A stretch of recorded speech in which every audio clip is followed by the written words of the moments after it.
Welcome to Grit, where we talk all things past, present, and future beach volleyball. I'm Victoria Dennis with my co-host Meg Burgdorf. Joining us today is the guru, the Grit guru, if I may say, Rasa DiSalvo. Welcome to Grit. Thank you for joining us. Rasa is an amazing business and high-performance coach. She's worked with top CEOs, professional athletes, Hollywood celebrities. Rasa, thank you for joining. You're from Lithuania. Tell us a little bit about your story and how you got to the U.S. from Lithuania and this guru, business guru. Oh, thank you so much. What an honor to be here. It's actually funny. It's been the dream of mine to one day come to U.S. and live in California. I did not know where California was in the map back then. Lithuania just got out of the Soviet Union. I remember going to the internet cafes and signing up my family for the green card lottery. Yeah, they give out lotteries to come to the US, and I was really hoping to win one. Needless to say, I didn't for many years, but I'm so glad that I didn't, because at the age of 17, I learned about the opportunity to come to the US on a volleyball scholarship. I got connected to Coach Don Harden at the University of Illinois, and I was like, oh my God, really? So I email him, I get the translation bureau, email him really quick. It's like, hey, I'm this girl from Lithuania. It's like, he emails me back, great, send me a video of you playing. And I'm like, which is crazy to believe right now that we have video in our pocket all the time. That I didn't even know one person that had a camera. So I'm like, oh my God, what am I gonna do? This is not gonna happen. This is my barrier, right? And the next week I found out they said, we will send one beach volleyball team to Canada to represent Lithuania in this mini Olympics in Canada. I'm like, and we're like 17 at that time, and there's like, gosh, there's no way we're winning this thing. There's this like Carrie Walsh and Misty May type of team, and they're prime in their 30s. They're like winning everything. And I'm like, all right, this is it, right? And so we get to the semifinals, or to the finals to actually play them. I remember we lost the first game, and then something happened. I blinked. And the next thing I remember, I'm sitting on this like side of the court, and everybody's saying, and like, congratulations, you're going to Canada. So I went to Canada, the coach saw me play, we got crushed by the international community, and then he offered me a scholarship on the spot. So at the age of 18, I came to the US with the 2 duffel bags and the $100 bill in my hand, and that's how I got here. What an amazing journey. You believed in yourself and you had the grit, and then now you're here in the US, and we're gonna touch on some of the financials of what it takes to, be financially independent, and talking a little bit about money here, Meg. Yeah, we're going to kick it over to the money mindset. And what is that money mindset? What does that actually mean? Money mindset, really, we all have one. Money mindset is something that determines how much good we're allowing in our lives, whether that's health and well-being, whether that's relationships, whether that's money or freedom. Right? So we all have this. It's kind of like a thermostat, right? It's set at a certain amount, right? And the minute we become more successful, it finds a way to shut it down, right? And that's something that gets set really early on in the childhood, right? So our money mindset is based on the beliefs that our parents, community, teachers had and shared with us, whether we wanted to or not, right? So it's something that forms really early on in the childhood.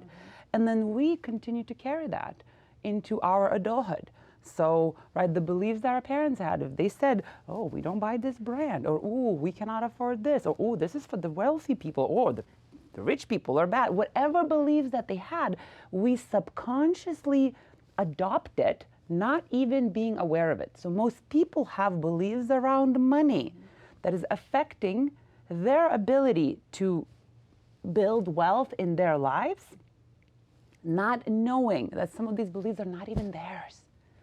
So I'm so passionate about this talk because I had plenty of the ones that I brought from the environment that I growing up in the Soviet Union. And then I've seen so many here in the US. And I had to overcome a lot of mine when I wanted to leave a corporate world and start doing what I love and start teaching people that they can actually do what they love and make money and build wealth, all of that, right? And money mindset is key, because once we understand what are the beliefs that we have, once we reprogram them and we aligned our actions with that, oof. And that's really interesting. I need some reprogramming as well. So talk to me a little bit about how one would go about reprogramming. Yeah, so oftentimes why people have difficulty creating wealth or tapping into income that they desire is what I call poor mindset. And poor mindset stands for passing over opportunities repeatedly, right? So somebody might say, I can't afford it. Like it's easy to even say to our kids, like, I can't afford it, right? But what it say is, I do not know how to have access to it with my current skills. Mm-hmm. So what it does, it limits our ability to learn, mm-hmm.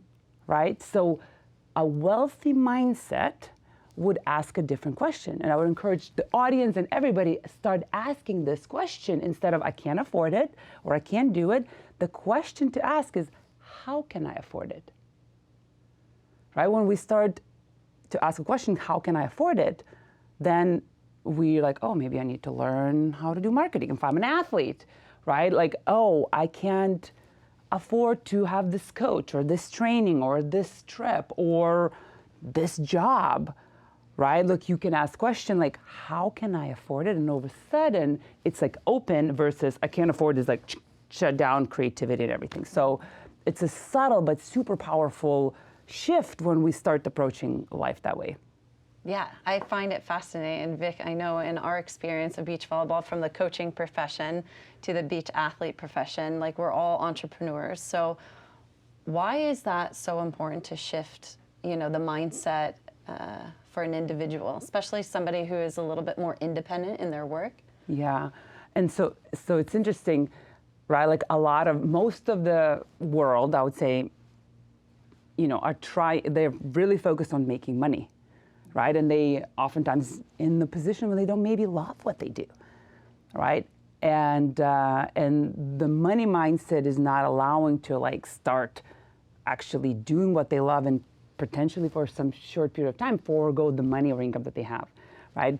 When we're talking about athletes, oftentimes they're doing what they love, right? And one of the major blocks is, how do I also create wealth while doing what I love, while maybe their income is not as predictable, or they're like, I don't have time to focus on the skills and things that I need to develop that I down the road know will be generating income for me long term, mm-hmm. right? So and I truly believe when we align our mindset, when we recognize the programming that we have and we remove those blocks, that we can do what we love and make great money and wealth doing it, right? So that's why I'm so passionate about this topic.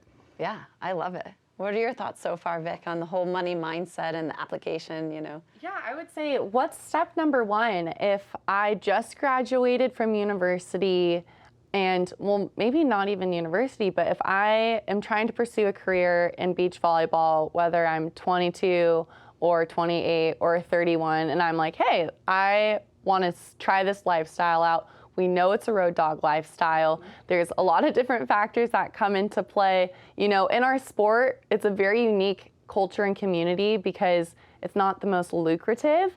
And that being said, unless you're the top 1 or 2 athletes in the country, everybody else on the professional tour has 1 to 2 other jobs besides a full-time job as a professional athlete. So what's step number one if I were to go home today? How do I kind of level up my finances and help create a career? Yeah, well, there's a few questions I think that are in there. So let me ask you, or let me try to answer it. So there's 2 pieces. First is oftentimes when we're so focused on the career in volleyball, and that was one of my dreams. I wanted just to quit my work and play beach volleyball, move to California, play beach volleyball, but I needed a green card, so I didn't. And for my particular situation, I'm actually glad that I didn't, because it forced me to gain certain skills, right? So number one thing I would say for athletes who are early in their career, you can pursue your career and spend a lot of time, but at the same time, whether it's a part-time job, part-time gig, instead of focusing on like making a certain amount of money, focus also what skills am I developing that will down the road allow me to continue create wealth,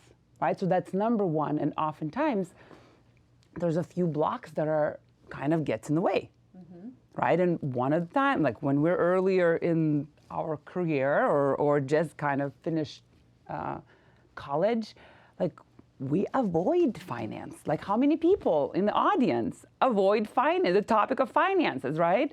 And so why do we avoid finances? Because we have negative beliefs around finances. And I'll name a few. So number one block is people have a lot of negative beliefs around finances. One is like, I'm not good at it, or I don't know the numbers. It could be money doesn't grow on trees. If I believe money doesn't grow on trees, I might pass an opportunity where there's an easy way to make money, because maybe I have a belief that I have to work really hard for the money, right? Tell me any of the beliefs that you guys have. Yeah, I mean, for me, because I did have the opportunity to pursue professional beach volleyball after I graduated from UC Irvine. I played overseas for a couple years and then made that switch to the beach. Unfortunately, it was right as COVID was hitting, so it was kind of an awkward time to start this profession as a professional beach volleyball player. So for me, I can only speak of what my own experience was, and that was getting up to train every day. I nannied for 3 families. I was working in TV and broadcasting, freelancing as an analyst and play-by-play, and also coaching club volleyball. So I had 4 things on my plate, all because I wanted to be a professional beach volleyball player. Yeah. And so what was your, like, and here's a beautiful question. On the scale of 1 to 10, back, right, as you're in this, like, I'm doing so much, right, and I'm trying to pursue, like, how did you feel about finances?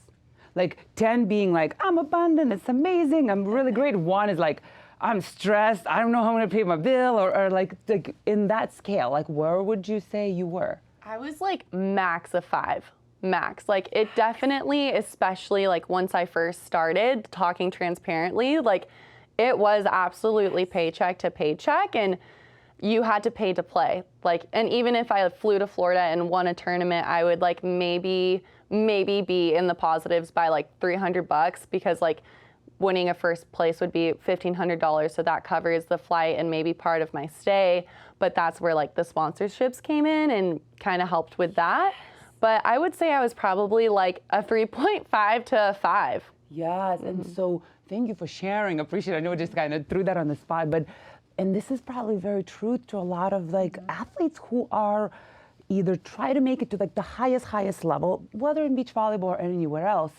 It's when you're scrambling to just make like the ends meet and really trying to put all your energy to, you know, to do what you really love, right? So, but number like the thoughts or money mindset, how its effect is like, I need to work really hard, right? Or perhaps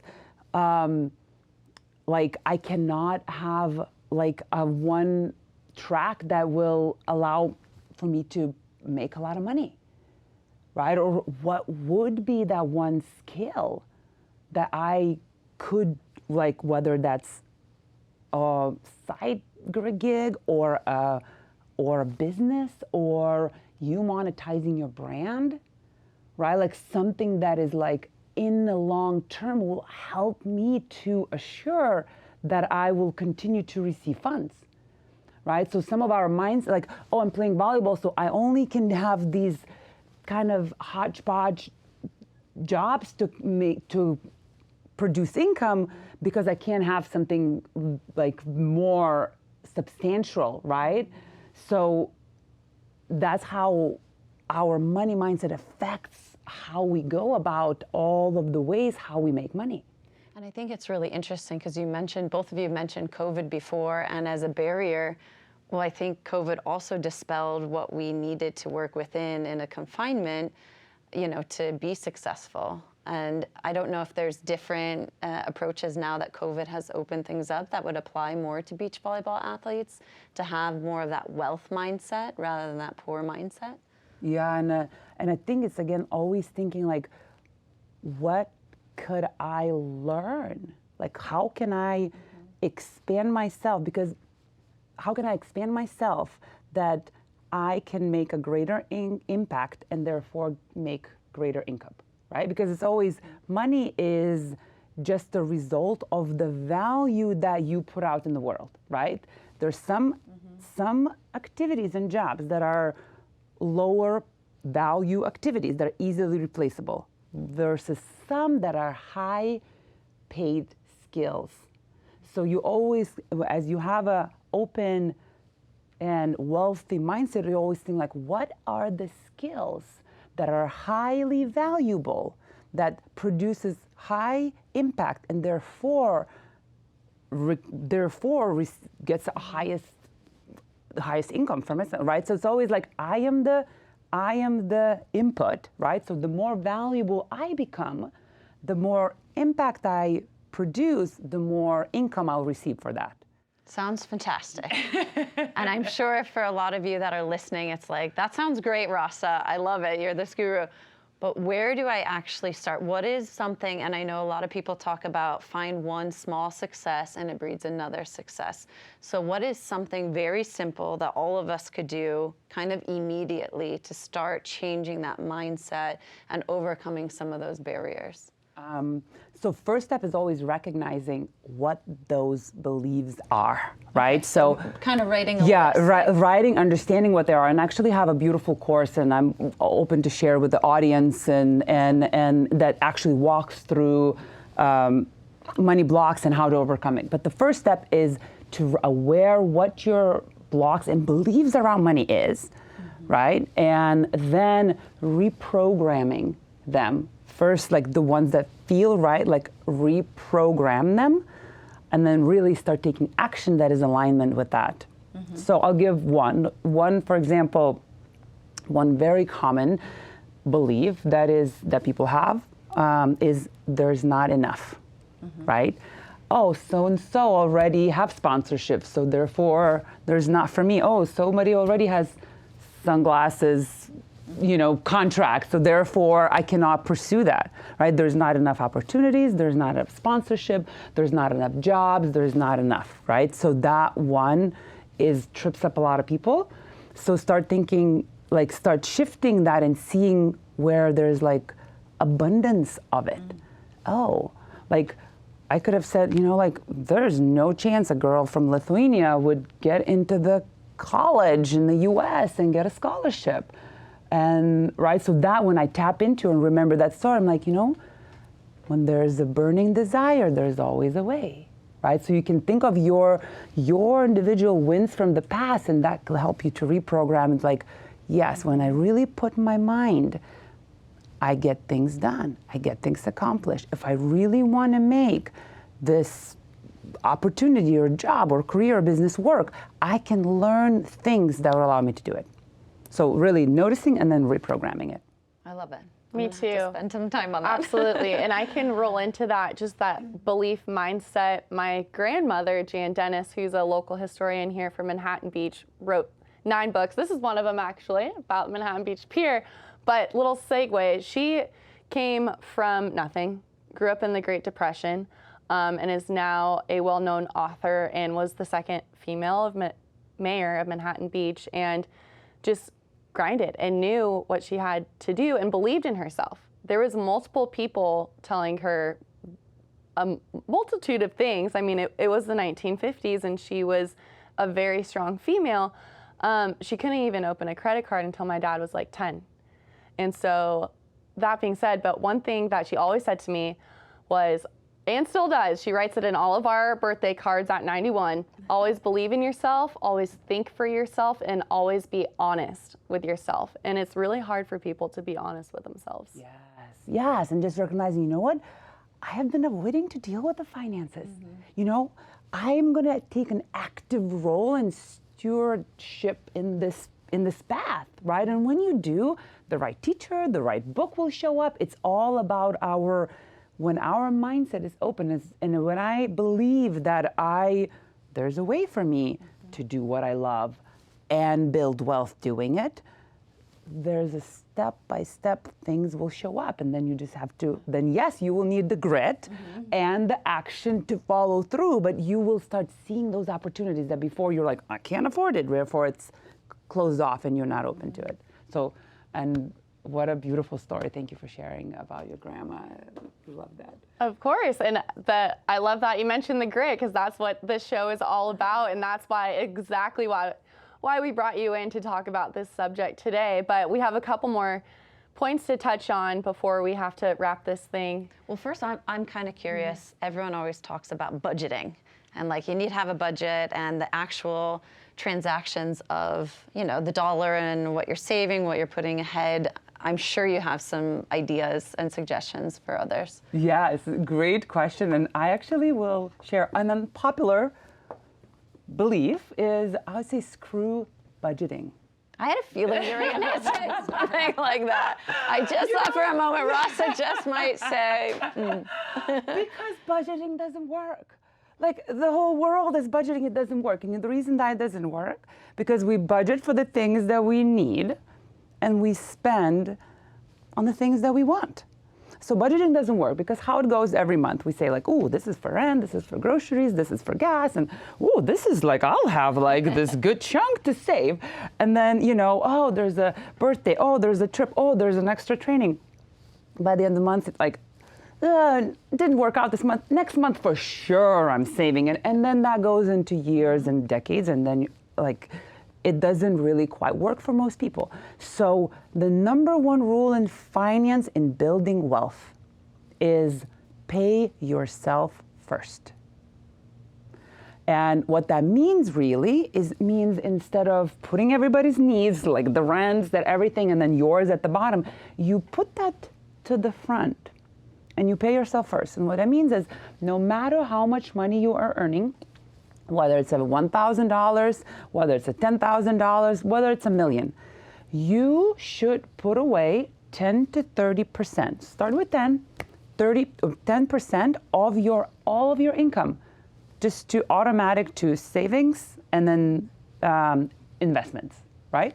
So, and you can do it on auto pay, right? Like, so number one thing, I would recommend that you open an account that is outside of your bank.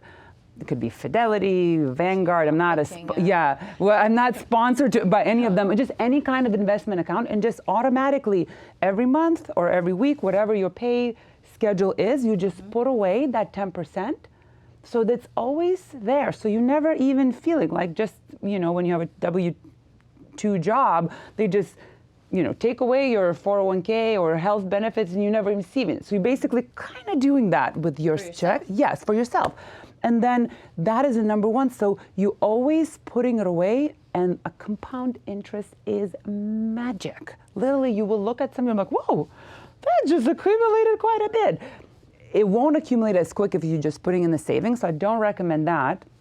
And there's not offering advice on investing, but like just a simple tool is, then you can invest in something very simple, like an index fund, you know, that follows the market. So basically investing in S&P, right? So the market goes up, you go up, the market goes down, you go down, and your investments kind of grows over time, right? So you have this system that you don't need to be looking at in months. Does it cost anything to really get set up? There's nothing cost to get set up. No, there's no even transaction cost.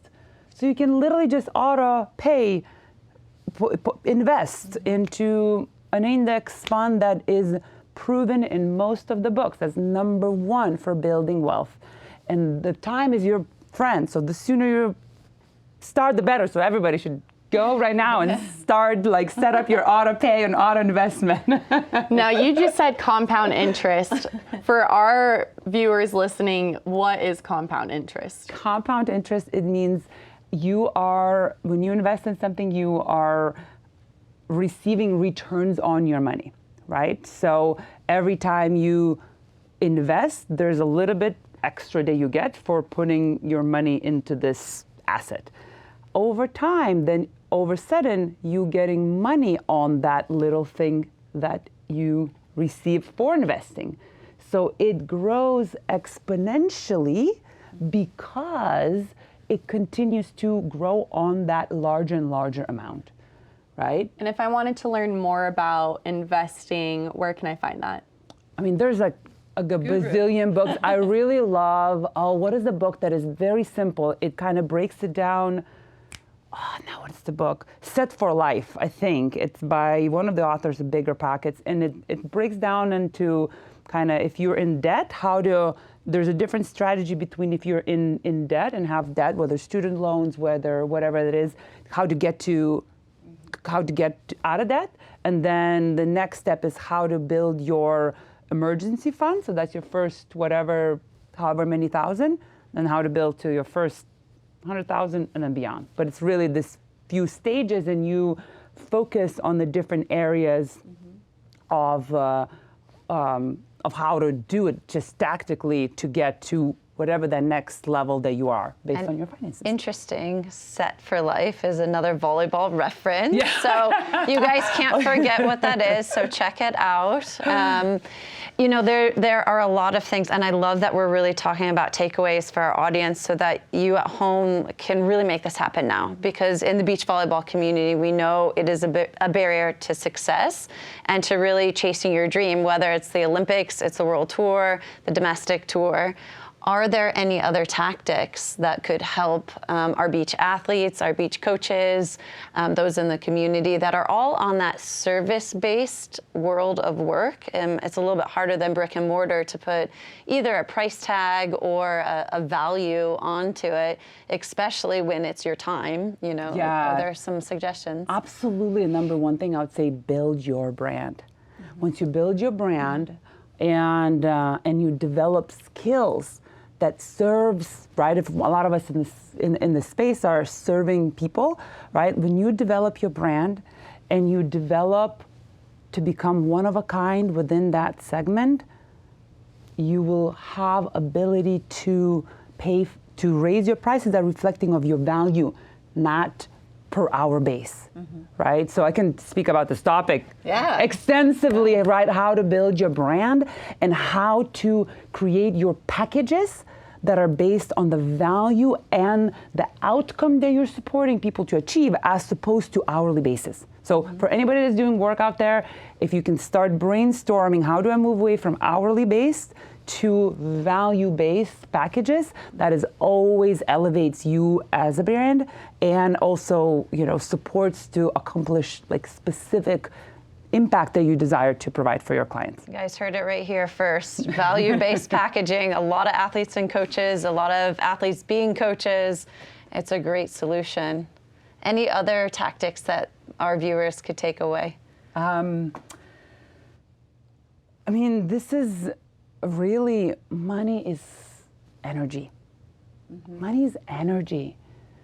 And there's plenty of money out there.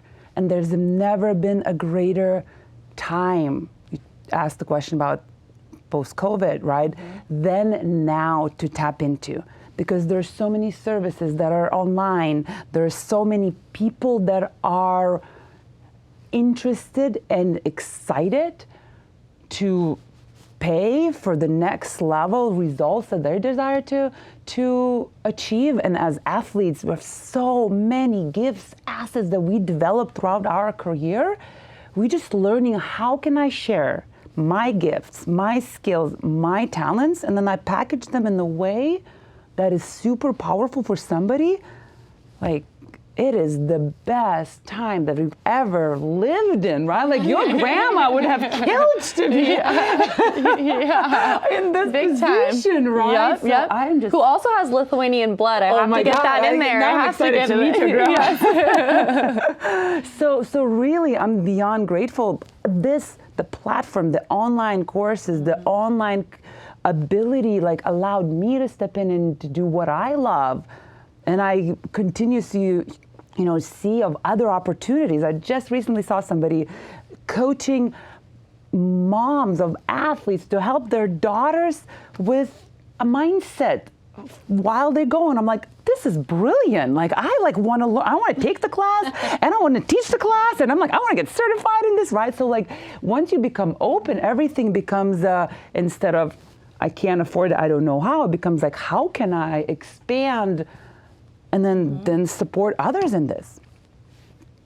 An amazing, Rasa. So awesome, so much information, just soaking it all in. And man, I wish I knew this when I was, 16, 17, 18, but we all learn different pages in our life. Oh, it's never. You know what was the saying? Like, the best time to plant a tree was 10 years ago, and then the next best time is now. So there's like, doesn't matter where we are in our journey and the finances, right? It's such a beautiful place and time to just like, you know what? I'm taking charge of this now.